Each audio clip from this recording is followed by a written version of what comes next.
So, hi everyone. I am so honored to have my special guest, author Jen Sincero.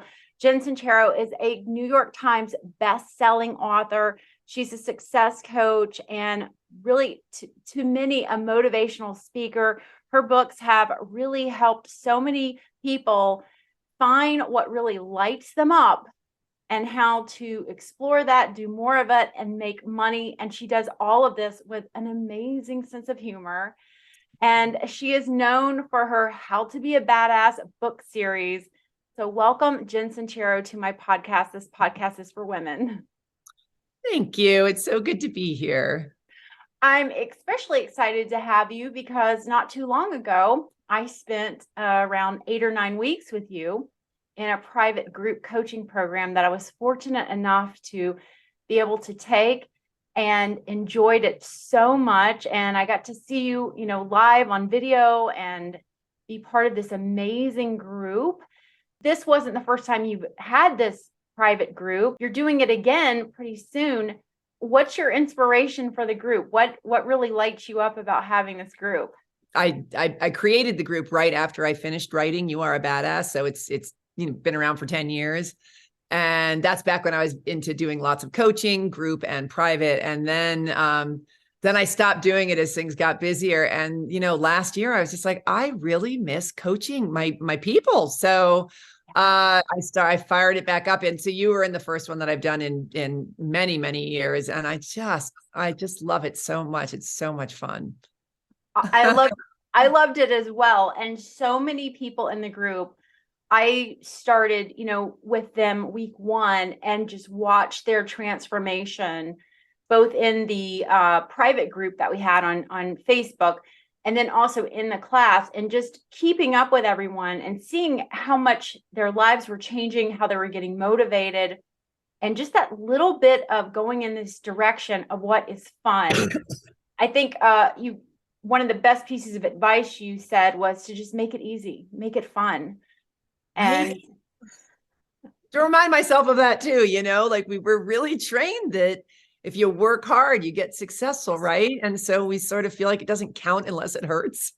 Yeah. So I really, it's so much more fun when you make it fun. So totally. Yeah. And as you've said before, as you elevate, you have to keep finding ways to make it fun and change it up as your career advances.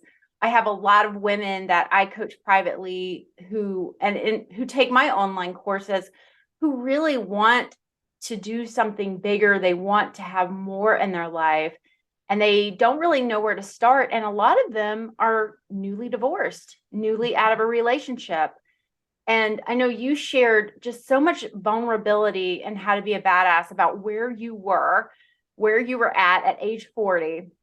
And that inspiration that you got to just follow what lights you up. You got educated on money. You got educated on everything motivational that you could about money, and how to find really what you were good at, your natural talents, and make a wonderful living at it. I recently went to a spa and I saw two different women reading two different books of yours in one setting. So what do you have to say for a woman who's newly out of a relationship? She's got to get in her masculine energy, her feminine energy, to really go out there, find her calling, find what lights her up. What can you say to that woman?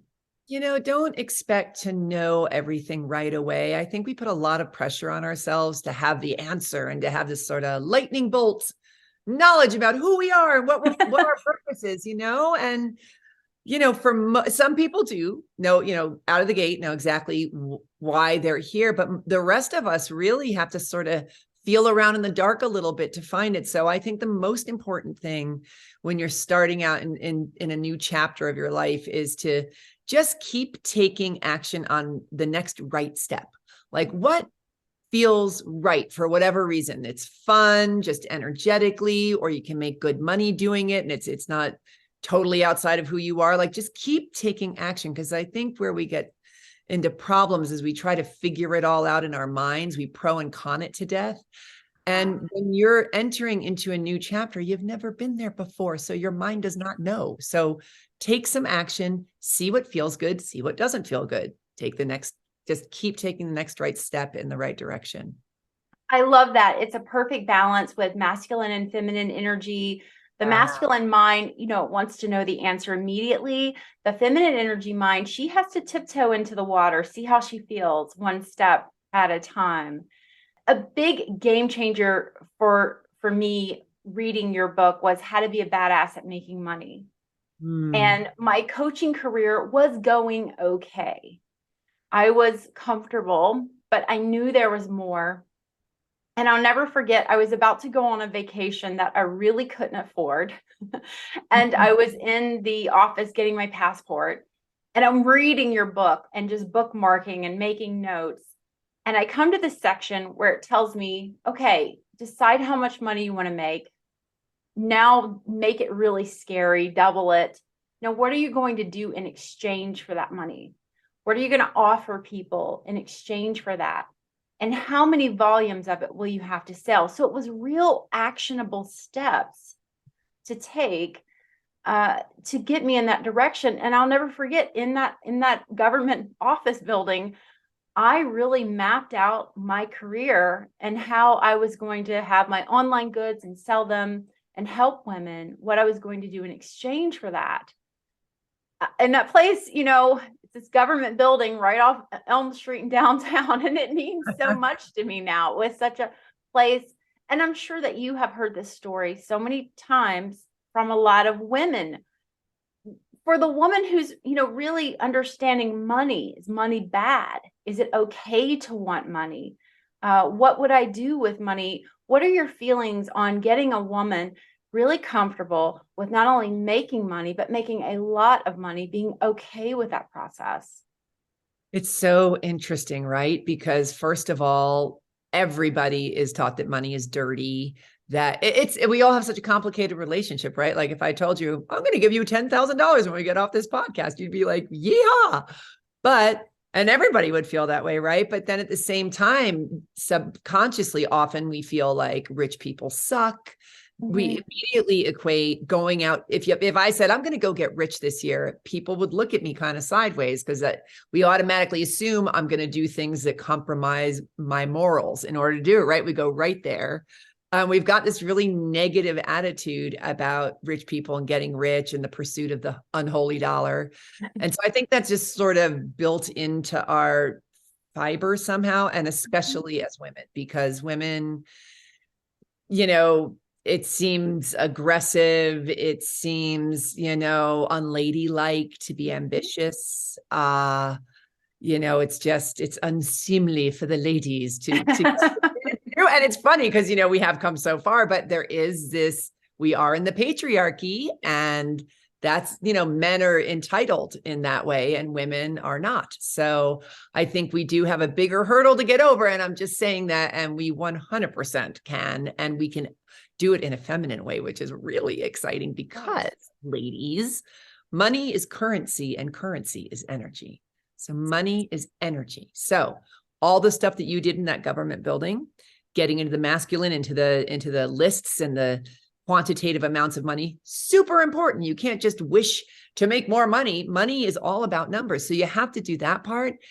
And if you do the energetic part where you get into the flow and into the receiving mode for that energy, which is all in the feminine, that's the holy grail. That's the combination you want to be in. So we've got to step up in that department because we are way more connected with that kind of energy and reception. So it's very exciting to be a woman right now, especially a woman who wants to get rich. Oh yeah. I love that you shared that, because statistically, there are more women with small business owners right now than ever before. There are more women who are college graduates than ever before. And this is our time to really, I don't want to say reverse the polarity, but feminine energy has a place. So if you are listening and you've been waiting for that wake up call or that tap on the shoulder to say it's okay, this is it. This is it. I recently went to a children's museum there was on the wall, they always have the art that children draw. I don't know if anybody's looked at children's art, but it's the most hilarious, honest stuff out there. And I saw one drawing where it was in the future in 10 years from now. And this one child had built this big, beautiful house. And it said, all homeless people and their pets live here. And it was so beautiful. And then in the front yard, she had a sign that said, no rich people. Oh my God. And taught her well. yes. Yeah. And so it's in us to believe that if we are wealthy, it's bad. And this was something that I had to really talk to my wonderful husband about, is that if you want to make a lot of money and save every kitty in our county or every puppy or help children who don't have shoes that are in public school systems or wherever, what you do with your money, that's the beautiful part. And so it's not only figuring out how much money to make, but what are you going to do with it? Yeah. And that's what gets you excited and keeps you in the zone to make it, because money on its own means nothing. But if you get really excited to go save a bunch of puppies, and by the way, go to a spa, take care of yourself, that counts too. So whatever gets you, it's much more about the why, right? It's always about the why, what's driving you. So the clearer you can get and the more emotion you can get around the excitement about making money, the faster you'll make it and the easier you'll make it.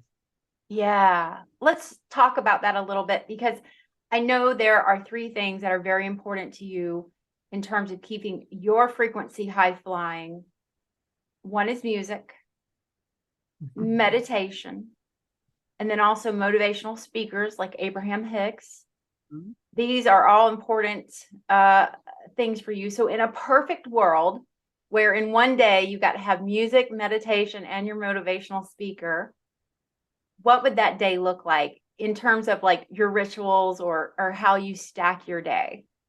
I did it today, so I can tell you. Okay. I wake up and I try to meditate first thing in the morning, just because it's the day always gets away from me if I don't. So I have this, I actually sit in the chair I'm sitting in right now. I'm actually looking out this picture window at my beautiful yard. And I meditate here for about 20 minutes every morning. And then I take the dog for a walk and I listen to my Abraham Hicks on YouTube. Amazing stuff. Yeah. And then I come home and do what I do. And I always have music on. So that's sort of how it is every day. Pretty much. I mean, I don't have that much of a routine. I'm traveling a lot, but when I'm home, I try to keep that up wherever I am. I love that. Music's a definite game changer in my world. You can be just energetically such a weird place. And between a nap, if you can do it, and then also music, it will transform your state of mind. Yeah. Yeah. On a dime. Like the second the song comes on, you're no longer in a bad mood, right? It's like that drama that we took so seriously, that was so heavy and, unsolvable, is gone when a good song comes on. Yeah. Even when you're listening to Yes, the album Drama, you can still have an awesome high flying, high frequency. I took your group class. You had women, men, everyone, all ages, all backgrounds, every educational background, working every type of job. I heard so many from a retired, I think a physician was in the class, and someone who was working, at a Trader Joe. Yeah. You had every type of person, and they all had these wonderful dreams and these lights in their eyes. And I loved your program in your class because it really got the person to narrow in on what it is that they want and how to get there. And one of your practices that you wanted us to do in class was meditate. Meditation, for a lot of people, maybe they don't understand it. Maybe it's too woo, or they're scared of it, or I've heard people tell me, I can't meditate. Right. My brain won't sit still. And I'm like, well, that's kind of what it's about. You have some great audios that help with meditation, but where's a good place that, powerful dynamite woman full of masculine energy. The ego is saying, you do not need to be sitting here meditating. You need to go finish whatever you're doing. What do you say to that voice to get back into that receiving mode? Well, that whatever it is that you're so hopped up to go do is going to be much more effortless if you meditate first. Because meditation gets you into harmony. And I'm going to go out into the woo-woo sphere, so get ready. Meditation gets you into harmony with universal intelligence, right? We are spiritual creatures having a physical experience. And we take the physical experience much more seriously. We really buy into our environments and to our thoughts and to what is. But there's also this energy running through us, the same energy that creates all that is. This is not some low rent energy. This is like the energy, universal intelligence. So when you meditate, you practice convening with that energy. It helps you shut off your thoughts, which are all learned, right? When you arrive as a newborn baby on this planet, you can't really think. You're just pure universal energy. You haven't had that thought that your body is the wrong size, shape, or color, or that, you can't do this because you're a woman, or that it's bad to make money, or whatever you've got going on inside of you is not there yet. You are just pure. And so we spend our lives sort of learning how to unlearn the stuff that doesn't serve us. And that's what meditation helps you do, is to get back into that pure state where you are totally tapped into who you are, what you love, and what your purpose is. Like, it really is about connecting with your own life force. And so once you connect with your own life force, then once you go out to do what it is that you're here to do, you are so much more powerful and so much more relaxed and so much more clear on what you do need to do, because you get intuitive impulses when you meditate sometimes. Right. For everything. Yes. You have that small, still voice that can just change your mind and just give you information you didn't previously have. It's remarkable when it happens. Now, do you like to just sit in silence and do you have a mantra you focus on, or an image to keep your mind still, or do you like guided meditations? I like all of them, and it really depends where I'm at. Like, if I've fallen off the horse and my meditation practice is sliding, sometimes I need to do a guided meditation just to sort of help wrangle me back in. I also find it really helpful to start small. So anybody who's really wrestling with this, just do 5 minutes. Yeah. Just do 5 minutes, and then add a minute as you go. Ideally you want to do at least 15 a day, but start where you're at, and then sometimes it's really helpful to listen to some kind of white noise, or to say om over and over in your head, whatever. I mean, whatever it does, there's no right or wrong way to do it, but whatever can help get you into that state where your thoughts aren't running the show anymore and you're just blank. That's doesn't matter how you get there, just get there. Yeah, that's the goal. What's interesting is that blank is the goal, and not to try and figure out or solve anything, which again, masculine energy. Feminine energy is just like, I'm tabula rasa, just blank canvas. Got to take a break from thinking. Yes. So a lot of the women who follow me are what I call powerful dynamite women, and they are successful at making money. They are successful in their career world. They are not successful at love, or their relationships are strained because of, sometimes they believe, their income and their lady boss attitude comes into the relationship. When you're the boss, especially if you're an entrepreneur, I feel like I'm Adrienne Everheart when I'm sleeping at night, and I'm also her when I'm in front of my computer. It's hard to turn off and get into that relationship place with a masculine energy partner or a feminine energy partner, depending on which feels more in alignment with you. Do you have any relationship advice for women when it comes to being powerful dynamite women, and also managing a relationship with a man who is not as monetarily successful as you are?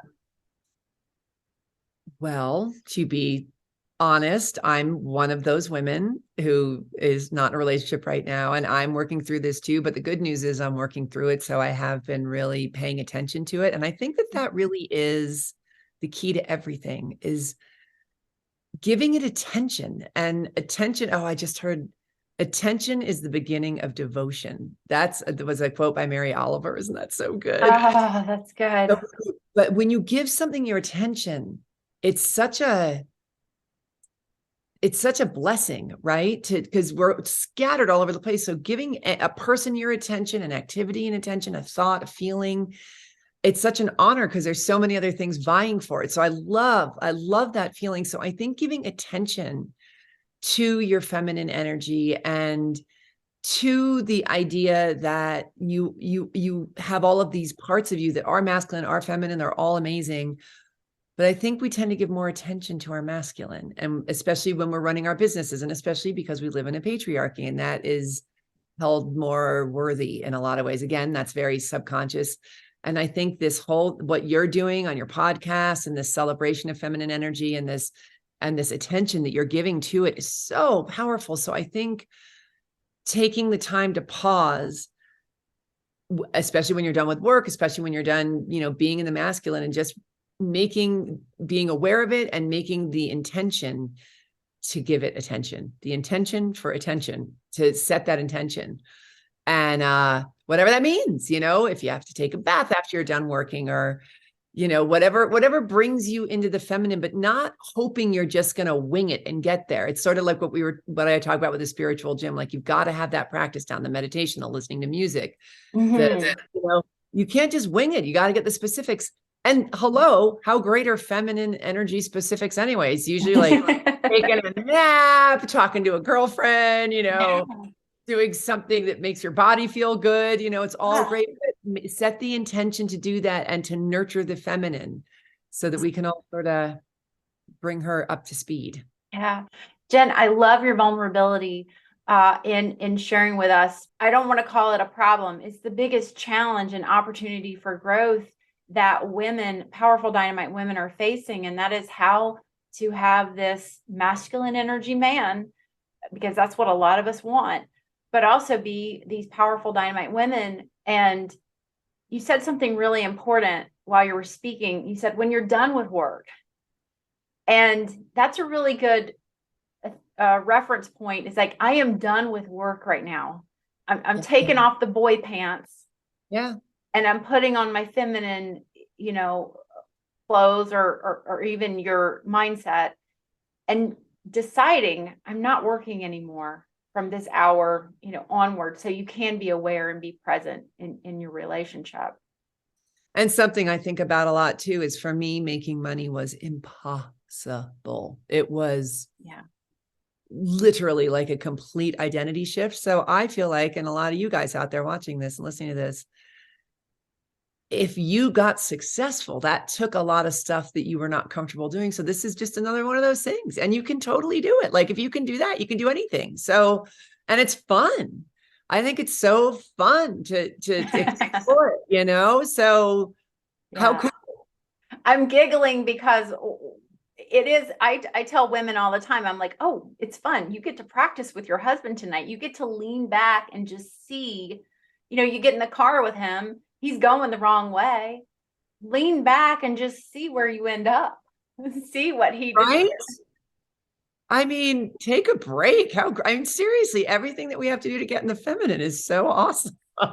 It is. It can be really entertaining also to see what these masculine energy men will do once we get out of their mind and let them provide and maintain in the way that they can provide and maintain. Because they're not all going to be, killing it in business like a lot of us women are. They're going to have different things, but they still will be able to provide and maintain. So when you do find your special guy, and I know that relationship is out there for you, I look forward to reading How to Be a Badass at Relationships. Listen, if I can write You Are a Badass at Making Money, I can definitely write You Are a Badass at Relationships, because it was impossible. So yeah, that's exciting. Well, thank you again, Jen, for being on my show. It's been an honor. For anyone that's interested, you're hearing this podcast. It's let's see, it's May 2023. I had to double check. July 17th, 2023, Jen Sincero's Badass coaching group will be available. That's when their doors close and class starts. So I will have all the links below. Anything else you want to leave with us about, your 10-year anniversary, how it feels, this book, 10 years you're standing on top of now, and you have all these amazing things happening, your tour happening again later this fall, this coaching group. You look back on all of this, or you look down, depending on how you think time moves, and what do you feel inside? What comes up for you? Oh, just so grateful. I mean, You Are Badass is actually my third book. So I had written to you before that, did okay, but I never in a gazillion years thought that it would do even close to what it's done. And it's just really exciting. And I just encourage anybody who's out there sort of trying to navigate, I really feel like one of the most important things is to just be whoever the hell you are. And I feel like that the book did so well because I wrote it in such an authentic voice. And there were a lot of times when I was like, I can't say that. I can't write it like a guru or whatever. And I did it in my voice. And I truly believe that's why it's so successful. So don't second guess who you are. Like that is exactly what makes you special. So I love it. And I will tell you, it was quite a leap for me as a reader to go from Louise Hay to Jen. Oh, it was like, woo, I'm with the cool aunt and the nice. So it's wonderful though. You hold nothing back. You're so authentic. And I believe authenticity and honesty is where it's at. You can't go wrong with those two. You got it. Okay. Yeah. So thank you for being you and putting in all the hard work. Yes, lady, you're doing such important work. It's so exciting to see. All right. Well, thank you so much. Thank you. It's been wonderful having you on the show. Bye-bye. Bye-bye.